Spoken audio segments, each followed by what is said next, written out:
Hola a todos, bienvenidos a esta nueva cápsula. Hoy conoceremos el equipo HM150.29, diseñado para estudiar las pérdidas de presión en codos, válvulas, contracciones y expansiones súbitas. Este análisis es clave para diseñar sistemas hidráulicos eficientes y seguros. El equipo cuenta con un sistema de tubos, un grifo de bola para regular el caudal y manómetros para medir las presiones en diferentes puntos. La pérdida de energía en un accesorio de tubería, conocida como pérdida singular o localizada, se expresa en términos de la pérdida de carga, delta H, en metros como se ve en el recuadro, donde K sub S es el coeficiente de pérdida y U es la velocidad media del flujo. Dado que el flujo en muchos accesorios es complejo, K sub S generalmente se determina experimentalmente. Para este experimento, la pérdida de carga se calcula con las dos lecturas del manómetro antes y después de la instalación, y luego se determina K sub S como se ve en el recuadro. En una pérdida singular, debido al cambio en el área de la sección transversal, como expansión o contracción, el sistema experimenta un cambio en la presión estática. Este cambio se puede calcular como se ve en el recuadro. Para eliminar los efectos del cambio de área en las pérdidas de carga, este valor debe sumarse a las lecturas de pérdida de carga para la expansión y contracción.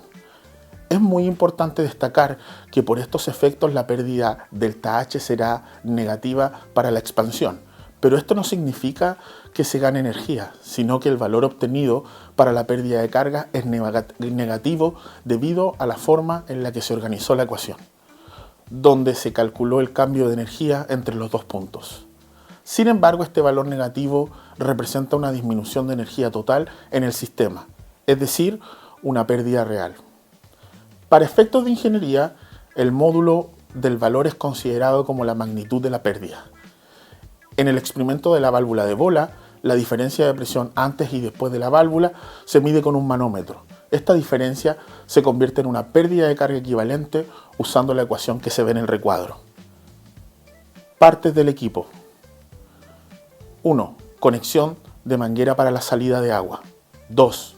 Manómetro de aguja. 3. Cámara de medición de presión. 4. Manómetro de 6 tubos. 5. Conexión de manguera para la entrada de agua. Partes del circuito.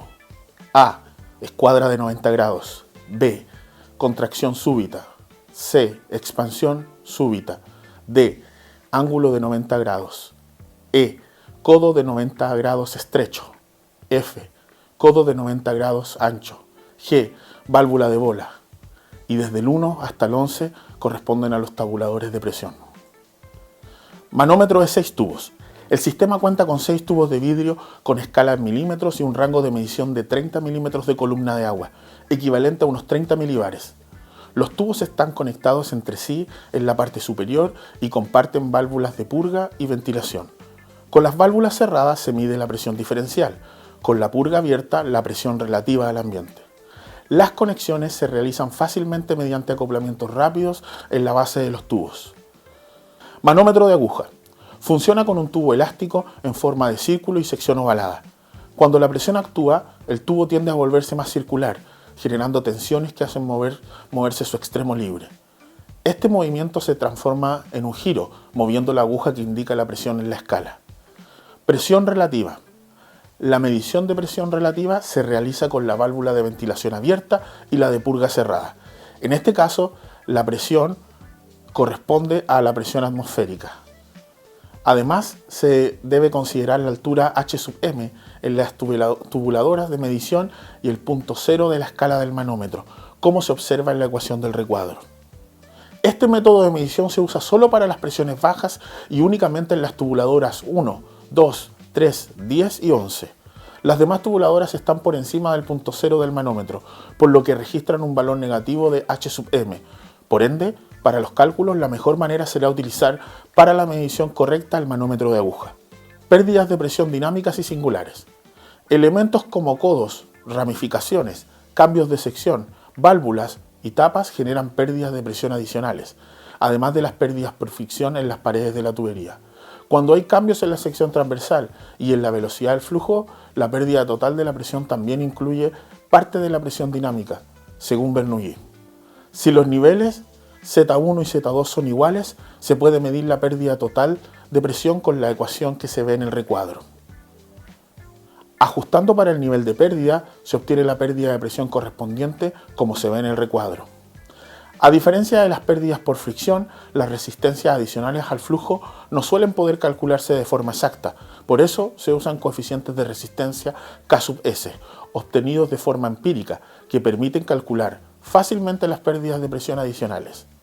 Así, se puede establecer lo siguiente sobre el nivel de pérdida total, según la ecuación que se ve en el recuadro. Coeficiente de resistencia K sub S. Las resistencias por fricción del tubo deben medirse por separado antes y después del cambio de sección. El coeficiente de resistencia se refiere únicamente a la velocidad U sub 2 tras el cambio.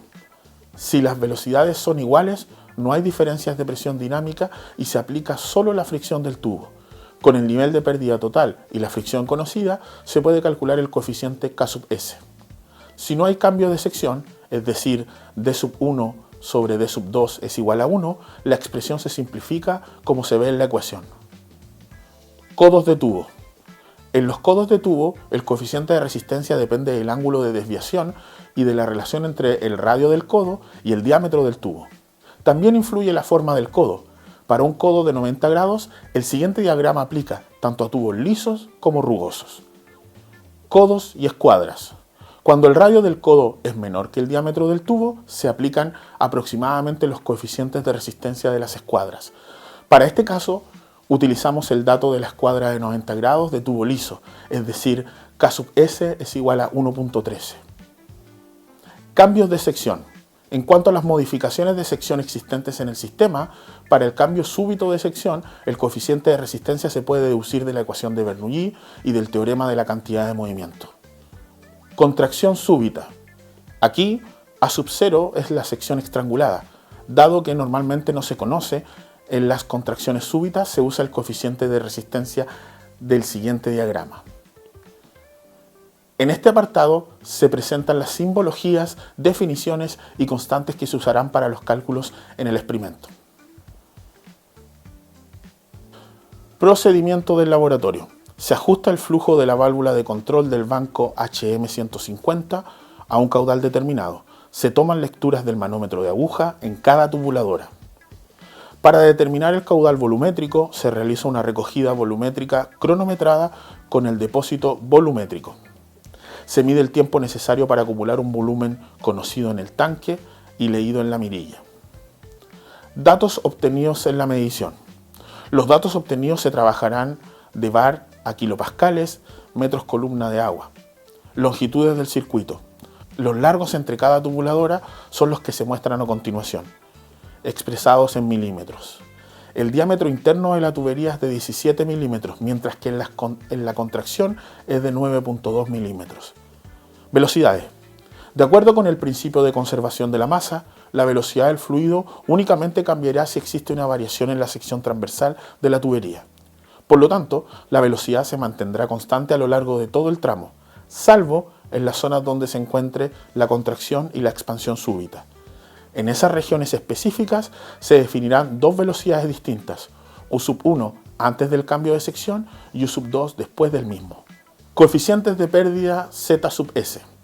Los coeficientes los obtendremos de valores empíricos, ya antes mencionados, ya sea ecuaciones, diagramas o valores empíricos respectivamente.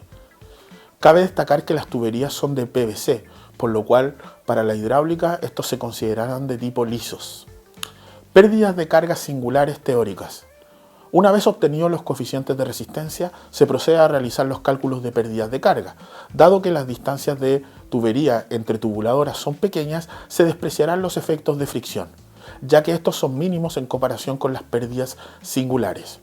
Cuando no existe un cambio de sección transversal, la diferencia entre las velocidades U sub 1 y U sub 2 es nula.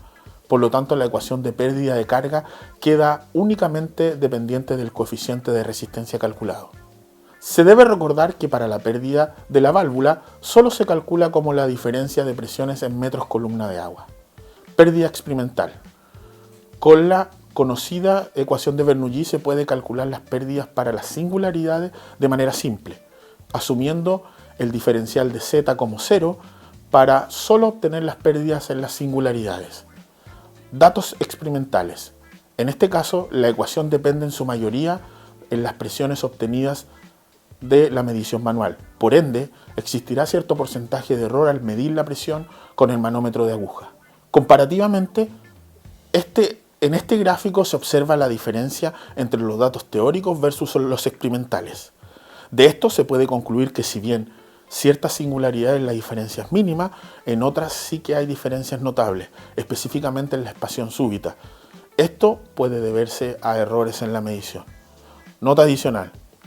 En este laboratorio es posible obtener valores experimentales de Z sub S, despejándolos a partir de la ecuación de pérdidas singulares. Sin embargo, este procedimiento no se realizará en esta cápsula debido a las limitaciones de tiempo. En esta práctica se analizaron las pérdidas de cargas singulares generadas por accesorios en tuberías. Se confirmó que las expansiones y contracciones provocan cambios de presión y velocidad, afectando la energía del sistema. Aunque las pérdidas pueden mostrarse como valores negativos, estos reflejan una disminución real de la energía. El experimento reforzó la aplicación de la ecuación de Bernoulli ajustadas a pérdidas localizadas. Concluimos así nuestro trabajo con el equipo HM150.29. Hasta la próxima.